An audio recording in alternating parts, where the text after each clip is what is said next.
ఇంకో మాట తెలంగాణ ప్రజలకు అధ్యక్ష తమ ద్వారా సభ ద్వారా తెలంగాణ ప్రజలకు నేను చెప్తాను. నాకు మొన్న ఒక సైంటిస్ట్ ఫోన్ చేశాడు. సార్ ఇది బక్వాస్ ఉన్నదంతా బట్టితే నేను దానికి సంబంధించిన సైంటిస్ట్నే ఏంది బాయ్ సభ అని అడిగింది.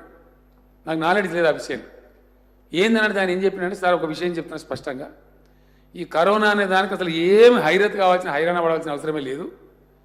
ఇంకా జ్వరమాస్ తీసుకుని గోలిపోయింది అది పారాసిటమాల్ జస్ట్ బట్టి పారాసిటమాల్ గోలేసుకోవడం సరిపోతే సార్ అని చెప్పాడు. దానికి అంతకుమించి ఏం అక్కర్లేదు అనే మాట చెప్పాడు. రెండోది ఏం చెప్పిండంటే ఎవరికి వస్తుందో ఏం సంగతి కానీ మన తెలంగాణకి అయితే మొత్తం వేరేస్తారని చెప్పాడు. ఈ టైంలో ఎందుకు రాదు అని అడిగినాడు. 22 డిగ్రీల టెంపరేచర్ దాటితే ఇట్లా ఫైర్ అయిపోతారు సార్. అసలు ఇంత ఖతర్నాక్ virus after 22nd degree of temperature that will not live, it will die.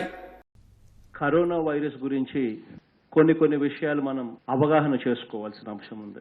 దీనివల్ల ఏదో మనుషులు చనిపోతారు, ఒక భయానకమైన వైరస్ అని భయానక పరిస్థితి అని చెప్పి అంత పానిక్ బటన్ నొక్కాల్సినంత పరిస్థితి, అంత అవసరము, అంత పెద్ద ఇది ఒక రోగము అని కూడా చెప్పాల్సిన పని లేదు.